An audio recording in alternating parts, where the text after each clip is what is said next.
भारत में क्या किया गया कि तो एक वर्ग समाज में ऐसा रखो जो केवल ज्ञान देने वाला हो, उसको उन्होंने कहा ब्राह्मण वर्ग है। ब्राह्मण वर्ग को उन्होंने अलग रखा, आज तक ख़त्म नहीं हुआ ब्राह्मण। ब्राह्मण है, ब्राह्मण आज भी एक अलग वर्ग है। तो ब्राह्मण का काम उन्होंने तय कर दिया, वेद पढ़ना, वेद पढ़ाना, यज्ञ करना, यज्ञ कराना, दान लेना, छठ कर्मा ब्राह्मण का वर्ग बना के। उसके बाद उन्होंने कहा कि दूसरी चीज़, दो कुछ संस्कृतियाँ किस लिए नष्ट हुई, इसलिए नष्ट हुई कि वहाँ वीर नहीं थे। तो ऐसे लोग भी चाहिए जो रक्षा कर सकें, यानी धर्म रक्षक लोग चाहिए। तो भारत ने क्या किया, धर्म रक्षकों का एक वर्ग बना दिया, उसको नाम रखा क्षत्रिय।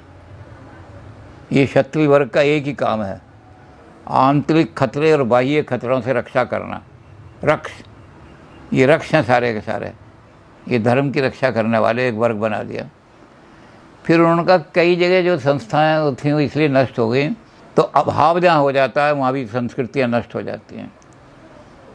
तो भारत ने कहा कृषि, गोरक्ष, वाणिज्यम के लिए अलग एक वर्ग बना दिया। ये बनिए जो हैं सारे बिजनेस को अपने हाथ में कंट्रोल करेंगे, तो देश में संपन्नता रहेगी, अभाव नहीं आने दिया जाएगा। और चौथी चीज़ उन्होंने कहा कि जहाँ श्रम नहीं होता, बड़े बड़े कारखाने बना दिए लेकिन लेबर नहीं है, तो कारखाने कौन चलाएगा। तो श्रमिक शक्ति भी देश के अंदर होनी चाहिए। भारत ने एक श्रमिक शक्ति रख दी। तो भारत ने चारों वर्गों के लिए ऐसा रखा कि कोई भी अभावग्रस्त ना हो। चार वर्ण व्यवस्था वेद ने यही बनाई कि वर्ण व्यवस्था बना के खड़ी कर दो।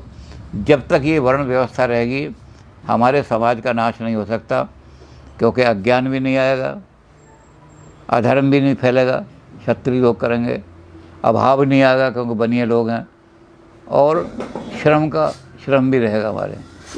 तो ये चारों चीज़ें केवल भारतीय संस्कृति में ही हैं, और संस्कृतियाँ एकांगी हैं, इसलिए नष्ट हो गई।